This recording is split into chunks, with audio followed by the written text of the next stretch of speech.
Hello.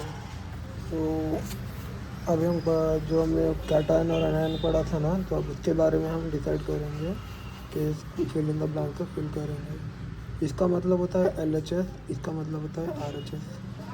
इसमें कुछ तो भी क्या जिसकी वजह से ये बना मैग्नीशियम +2, यानी मैग्नीशियम का कैटायन था जिसमें से 2 इलेक्ट्रॉन निकाल दिए गए थे, यानी कि इसके ऊपर +2 चार्ज आ गया था। तो अब इसमें हमने 2 इलेक्ट्रॉन दे दिए, तो वो कितना हो जाएगा? तो वो हो जाएगा Mg+2, यानी 2 इलेक्ट्रॉन निकाल दिए थे, लेकिन 2 इलेक्ट्रॉन निकाले वाला मैग्नीशियम में हमने 2 इलेक्ट्रॉन ऐड कर दिए। तो क्या हो गया? 2 इलेक्ट्रॉन निकाले इसमें ऐड कर 2 इलेक्ट्रॉन हमने दे दिए, तो ये न्यूट्रल हो गया। ये हो जाएगा Mg। H2- है, यानी इसके अंदर 2 इलेक्ट्रॉन ज़्यादा है, तो इधर अपन ने 1 इलेक्ट्रॉन निकाल दिए। अब ये क्या हो जाएगा? 2 इलेक्ट्रॉन ज़्यादा थे, अपन ने 2 इलेक्ट्रॉन निकाल दिए, तो ये हो जाएगा S हो जाएगा सिर्फ। Na हमने कुछ तो भी किया, जाके ये न्यूट्रल हो गया, यानी इसमें 1 इलेक्ट्रॉन नहीं था, तो अपन ने 1 इलेक्ट्रॉन दे दिया, तभी जाके ये न्यूट्रल हो गया। सिमिलरली N, इसमें हमने 3 इलेक्ट्रॉन दे दिए, तो क्या हो जाएगा? ये N-3 Mn7+। इसके पास 7 इलेक्ट्रॉन की कमी है, अपन ने कुछ तो भी किया, अब इसके पास सिर्फ 2 इलेक्ट्रॉन की कमी है, यानी अपन ने इसको 5 इलेक्ट्रॉन दे दिए, है ना। 7 इलेक्ट्रॉन की कमी थी, अपन ने 5 इलेक्ट्रॉन दे दिए, अब सिर्फ 2 इलेक्ट्रॉन की कमी बची। ठीक है। Find out how many proton and neutron, ये तुम फाइंड आउट करो। ठीक है। ठीक है, अब मैं बताता हूँ, ये भी होमवर्क है। वैलेंस इलेक्ट्रॉन किसको बोलते हैं? जैसे कि मान लो ये सोडियम का आइटम है जिसका एटॉमिक नंबर 11 है, तो 11 को अपन इस तरह तोड़ो, 2, 8, 10, 1। तो जो लास्ट के कोमा के बाद का जो लास्ट नंबर आता है ना, उसको अपन बोलते हैं वैलेंस इलेक्ट्रॉन। जैसे कि अगर मैं एक और आइटम ले लूँ, एक कौन सा आइटम ले लूँ, ऑर्गेनिजम ले लूँ, या फिर मैं कोई भी आइटम ले लूँ, थोरियम ले लूँ, या फिर मैं मान लो मैं ले लूँ सल्फर ले लूँ। इसका एटॉमिक वेट कितना आता है? 32 आता है शायद, पता नहीं। तो होगा 2, 8। ऑक्सीजन का कितना होता है? ऑक्सीजन का देखो 8 होता है, 6, 2, 8, 16। हाँ, तो इसका एटॉमिक नंबर 16 होता है और इसका एटॉमिक मास नंबर 32 होता है। तो इसके अंदर कितने वैलेंस इलेक्ट्रॉन है? आखिरी वाला कौन है? इसके अंदर 16 एटॉमिक नंबर है, यानी इसके पास 16 इलेक्ट्रॉन है और 16 प्रोटॉन है न्यूट्रल स्टेट में। तो 16 को तोड़ दो, 2, फिर 8। देखो, हमेशा इधर 2 लिखते हैं, फिर इधर जितने बच रहे उतने लिखते हैं, लेकिन इसमें तो इधर की जो कैपेसिटी है वो है 8 इलेक्ट्रॉन की, इधर की भी जो कैपेसिटी है वो है 8 इलेक्ट्रॉन की, इधर की जो कैपेसिटी है वो है 18 इलेक्ट्रॉन की। इतना आगे तो नहीं जाता है अभी शुरू में, तो अपने को टोटल 16 इलेक्ट्रॉन भरवाने थे, तो 2 इधर हो गए, इधर 8 भर दिया हमने, अब कितने हो गए? 10। अब कितने इलेक्ट्रॉन बचे? 6 इलेक्ट्रॉन, तो 6 इलेक्ट्रॉन हमने इधर लिख दिए। तो जो इधर आ रहा है उसको हम बोलते हैं वैलेंस इलेक्ट्रॉन। समझे? जैसे कि हमने पढ़ा था कि जो न्यूक्लियन होते हैं, न्यूक्लियन का जो मास होता है उसको हम यू बोलते हैं। यू यानी AMU, यानी एटॉमिक मास यूनिट, या फिर इसको डाल्टन भी बोलते हैं। जैसे कि अगर किसी के कार्बन के पास 12 न्यूक्लियन है, 12 ही होते हैं, तो इसका मास लिखने के 2 तरीके, या फिर इसका मास हम ये बोलेंगे 12U, या तो हम 12 किलो 13 किलो बोलते हैं, ये तो बहुत छोटा होता है, तो इसलिए इसको हमने U बोल के एटॉमिक मास यूनिट है। या फिर हम एटॉमिक मास यूनिट की वैल्यू होती है, अगर 1U कितने किलो होता है, 1U कितने ग्राम होता है, तो ये होता है 1.6 इंटू 10⁻⁻24 ग्राम होता है। तो अगर अपने को ग्राम में लिखना है तो कार्बन का मास का अपन 12 इंटू 1.6 इंटू 10⁻⁻24 ग्राम ऐसा लिख सकते हैं। ठीक है, अभी एक क्वेश्चन है कि नंबर ऑफ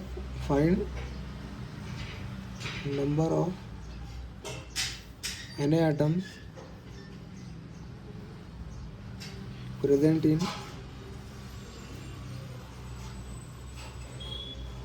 92,000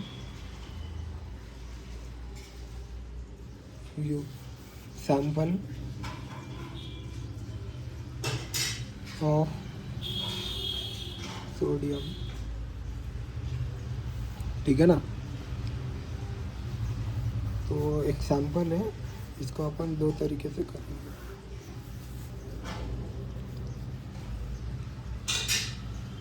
एक सोडियम का मास कितना होता है,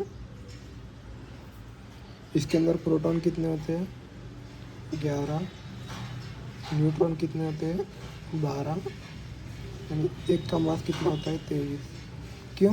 क्योंकि सोडियम का एटॉमिक नंबर 11 होता है और इसका एटॉमिक मास नंबर 23 होता है, तो इसका टोटल एटॉमिक मास नंबर कितना है 23, यानी इसके अंदर 23 न्यूक्लियॉन्स है। तो इसका न्यूक्लियॉन की वजह से मास आ रहा है, तो इसका मास क्या हो जाएगा 23U। ठीक है, तो एक सोडियम एटम का मास आ रहा है 23U। तो अपने को देखना है, ये वजन है, ये नंबर ऑफ एटम है। अपने को पूछा है नंबर ऑफ एटम और दिया गया है वजन, तो हम 23 को ये नंबर में कन्वर्ट करेंगे ताकि हमको ये मिल जाए। तो हम पहले इसको 1 बना देंगे। क्या करेंगे, दोनों तरफ डिवाइड कर दे 23 से।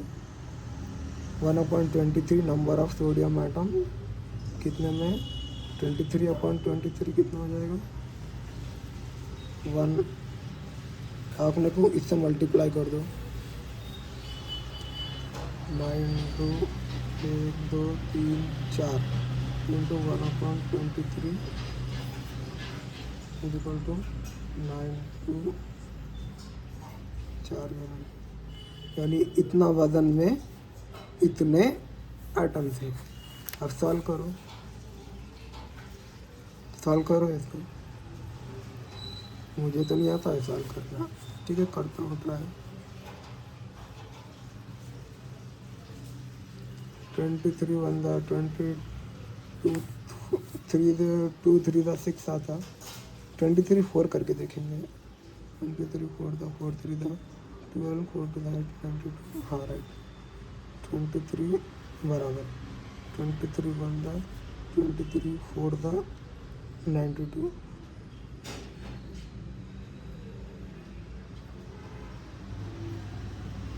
तो कितने सोडियम आइटम आए इसमें,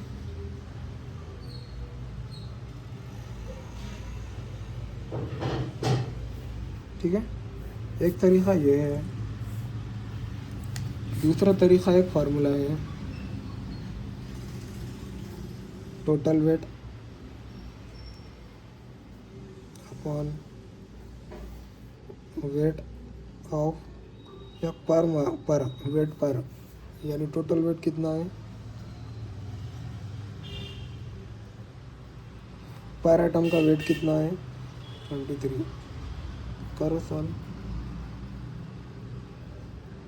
वही तो दो है, एक तो यूनिटरी मेथड में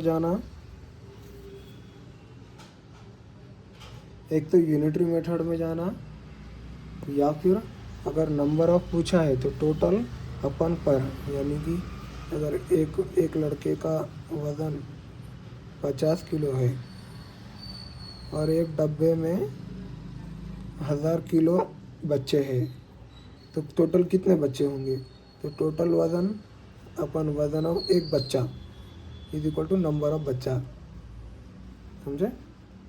ओके, तो अब एक नया टॉपिक पढ़ने जा रहे हैं, उसका नाम है एवोगाड्रो नंबर।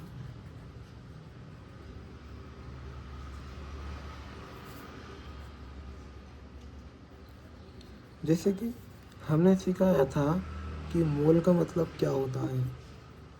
मोल का मतलब जैसे किलो के, 1 K का मतलब होता है 1000, है ना। तो ऐसा मोल का मतलब होता है 6.023 इंटू 10⁻23, इतने क्वांटिटी। इसको हम बोलते हैं एवोगाड्रो नंबर। बस इतना ही होता है। अगर मैं बोलूँ मेरे पास एक पेन है, ठीक है, मैं बोलूँगा मेरे पास 1 मोल पेन है, यानी मेरे पास कितने पेन है, इतने सारे पेन है। कितने पेन है मेरे पास, 2 3 1 2 3, 3 0 हो गए, बच रहे 20। 1 2 3 4 5 6 7 8 9 10 11 12 13 14 15 16 17 18 19 20, यानी मेरे पास इतने सारे पेन्स हैं। क्योंकि एटम बहुत छोटा होता है ना, तो इतनी सी जगह में करोड़ों खरबों एटम आ जाते हैं, तो इसलिए इसको इतना बड़ा नंबर देना पड़ता है। ओके, ये तो बात हो गई। और दूसरी बात, जैसे कि 1 यूनिट यानी एक न्यूक्लियन का मास कितना होता है, 1.6 इंटू 10⁻⁻19 ग्राम होता है, ठीक है। तो 1 डिवाइडेड बाय 1.6 इंटू 10⁻⁻19 क्या होता है, 6.023 इंटू 10⁻⁻24, यानी एवोगाड्रो नंबर कब आता है, एवोगाड्रो नंबर कब आता है, 1/u को करने के बाद हमें एवोगाड्रो नंबर आता है, और एवोगाड्रो नंबर को हम एन बोलते हैं। 1/u, u यानी 1/1.6, इसको अगर हम सॉल्व करेंगे,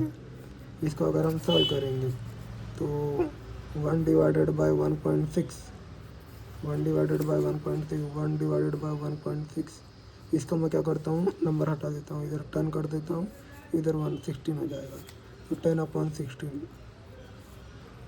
16 0 था 0, 100 1 पॉइंट डाला 0, 16 3 था 320 था 32, 16 3 था 48, 16 4 था 64, 16 5 था 80, 16 6 था 96, 4 बच रहा फिर 0, फिर 16 2 था 32, 8 बच रहा फिर 0, 16 5 था 80। तो ये हो गया इतना 0.62, अच्छा 1 मिनट, 40 32 8 0.625 आता, लेकिन साइंस में 3 लेते हैं, ठीक है, 625 ले लो, इंटू इसको ऊपर ले लो, नीचे -19 है तो ऊपर आके क्या हो जाएगा, +19। अब क्या करो, ऐसा है ना ये, 1 मिनट, हाँ, तो ये ऐसा है, तो इसको आप इधर ले लो, 1 मिनट, कुछ तो कैलकुलेशन गड़बड़ हो रही है। तो इसमें क्या हो रहा है देखो, ये -19 नहीं है, ये -24 होता है, 1 यूनिट की वैल्यू -19 नहीं थी, -24 होता है। तो ये 10 24, अब 1 0 से मल्टीप्लाई कर दो इधर, तो ये हो जाएगा 0, इधर सरक जाएगा 6.25, 1 से मल्टीप्लाई कर दिया ना, तो 1 का काम हो गया, तो हो जाएगा 1023। तो ऐसा आया ये नंबर, ठीक है। कभी भी हमें 1/u दिखेगा या 1/ये दिखेगा, तो हम इसको इसके बराबर या फिर n बोल सकते हैं।